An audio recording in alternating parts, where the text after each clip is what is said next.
শুভেচ্ছা। কোটি টাকার ওয়াজ বনাম ট্রিলিয়ন ডলারের ফুটবল অর্থনীতি। ফুটবল খেলা বন্ধ করে দিলে কি পৃথিবীর দারিদ্র দূর হয়ে যাবে? এক বিখ্যাত বক্তা দাবি করেছেন ফুটবল একটি নাপাক খেলা এবং এটি বয়কট করা উচিত। কিন্তু আপনি কি জানেন এই একটি খেলার উপর ভিত্তি করে পৃথিবীর 85 কোটি মানুষের রুটি রুজি চলে?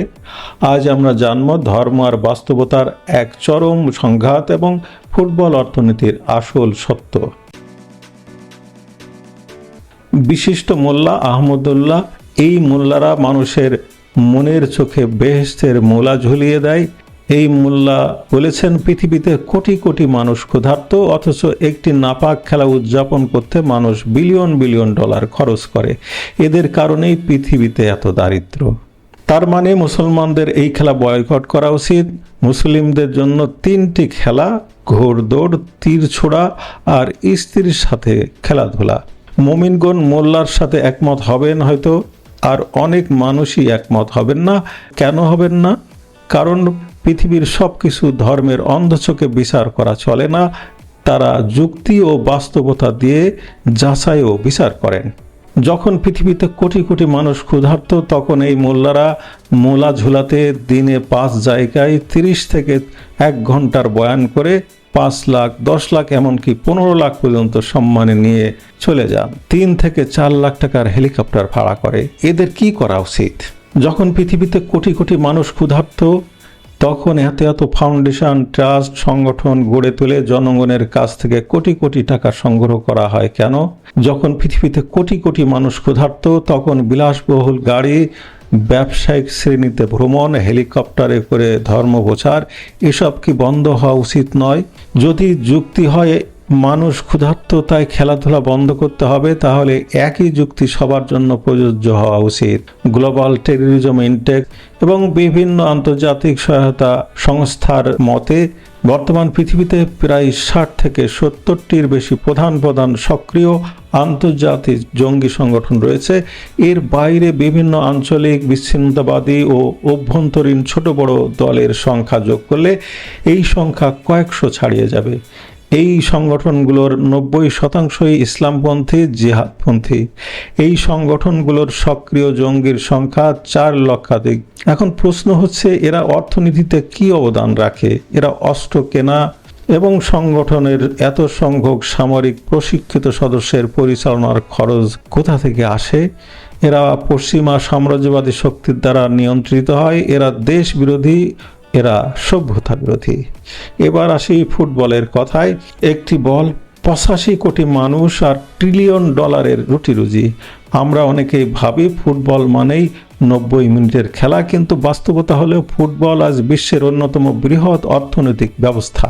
বর্তমানে পৃথিবীর জনসংখ্যা প্রায় 870 কোটি। এর মধ্যে শুধু প্রত্যক্ষভাবেই 85 কোটি মানুষ ফুটবলের বিশাল অর্থনৈতিক চক্রের সাথে জড়িত। পরোক্ষভাবে এই সংখ্যা প্রায় 400 কোটি।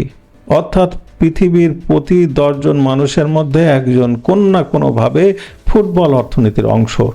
ফিফার সদস্য দেশ 2011টি, যা জাতিসংঘের সদস্য দেশের সংখ্যার চেয়েও বেশি। শুধু খেলোয়াড় নয়, কোচ, রেফারি, ফিজিও, চিকিৎসক, স্টেডিয়াম কর্মী, সম্প্রচারক, ক্যামেরাম্যান, সাংবাদিক, আইটি টিম, মার্কেটিং কর্মী, কোটি কোটি মানুষের কর্মসংস্থান তৈরি হয়েছে এই একটি খেলাকে ঘিরে। আর আসল অর্থনৈতিক শক্তি লুকিয়ে আছে মাঠের বাইরে। পাকিস্তানের শিয়ালকোট বিশ্বের প্রায় 70% প্রিমিয়াম ফুটবল তৈরি হয়। পাকিস্তানের শিয়ালকোটে বিশ্বের প্রায় 70% প্রিমিয়াম ফুটবল তৈরি হয়। সেখানে হাজার হাজার কারখানার লাখ লাখ পরিবার শুধু বল উৎপাদনের মাধ্যমে জীবিকা নির্বাহ করে।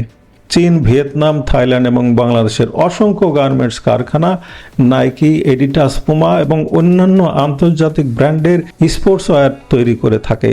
বাংলাদেশের গার্মেন্টসগুলো এই ক্ষেত্রে বিশাল বড় অবদান রাখে। এখান থেকে বাংলাদেশের প্রচুর রেভিনিউ জেনারেট হয়। বাংলাদেশের কথাই ধরা যাক, বাংলাদেশে প্রত্যক্ষ ও পরোক্ষভাবে প্রায় 10 থেকে 14 লাখ মানুষ ফুটবল ভিত্তিক ব্যবসা ও শিল্পের সাথে জড়িত। গাজীপুর, সাভার ও নারায়ণগঞ্জের শত শত কারখানায় আন্তর্জাতিক ক্লাব ও জাতীয় দলের জার্সি তৈরি হয়। এছাড়া দেশীয় ফুটবলে যাবতীয় ইকুইপমেন্ট, জার্সি সহ অন্যান্য বিক্রি এবং উৎপাদন, এসব ক্ষেত্রে বহু মানুষ এসব কর্মসংস্থানের সাথে জড়িত। শুধু স্পোর্টস ওয়্যার সেক্টরে কাজ করেন প্রায় 2 থেকে 2.5 লাখ শ্রমিক। এছাড়া গুলিস্তান সহ সারা দেশের স্পোর্টস মার্কেট, পাইকারি ও খুচরা বিক্রয় ব্যবস্থার সাথে যুক্ত আছেন আরও 2 থেকে 3 লাখ মানুষ।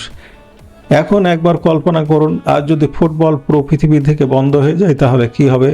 অসংখ্য গার্মেন্টস কারখানা অর্ডার হারিয়ে বন্ধ হয়ে যাবে, কোটি কোটি শ্রমিক ও কর্মচারী চাকরি হারাবে, স্পোর্টস জুতা, বুট, গ্লাভস, বল এবং অন্যান্য সরঞ্জাম তৈরির হাজার হাজার শিল্প ধ্বংস হয়ে যাবে। বিশ্বজুড়ে 20 লাখেরও বেশি স্পোর্ট রিটেল শপ ও শোরুম বন্ধ হয়ে যাবে, কোটি কোটি মানুষের আয়ের উৎস হারিয়ে ক্ষুধার ঝুঁকিতে পড়বে। এখন সেই মানুষগুলোর দায়িত্ব কে নেবে? তাদের কি বলা হবে, আজ সব ছেড়ে দাও, এখন শুধু আল্লাহ নবীর নাম নাও? ধর্ম ব্যক্তিগত বিশ্বাস, যা ব্যক্তিগতভাবে পালন ও উপাসনার মধ্যে সীমিত রাখলেই সমাজ সভ্যতার জন্য ভালো।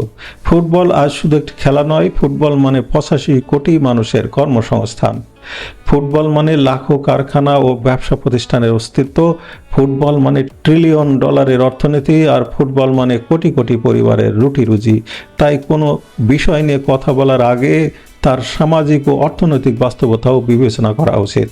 মানুষের ক্ষুধার কথা যদি বলতেই হয় তাহলে সেই কথা সবার মাঝে, সেই কথা সব ক্ষেত্রেই সমানভাবে বলা উচিত, তা না হলে মূর্খ হিসেবে গণ্য হয়ে যাবেন।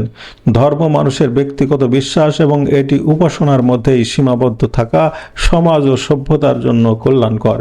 ফুটবল আজ শুধু 90 মিনিটের কোনো খেলা নয়, এটি ট্রিলিয়ন ডলারের এক অর্থনীতি এবং কোটি কোটি পরিবারের বেঁচে থাকার লড়াই। কোনো বিষয়ে মন্তব্য করার আগে তার সামাজিক ও অর্থনৈতিক বাস্তবতা বিবেচনা করা জরুরি। এ বিষয়ে আপনার যুক্তি ও মতামত কি? কমেন্ট বক্সে আমাদের জানান। ভিডিওটি ভালো লাগলে লাইক ও শেয়ার করুন এবং এমন আরও তথ্যবহুল ভিডিও পেতে চ্যানেলটি সাবস্ক্রাইব করে পাশে থাকুন। ধন্যবাদ।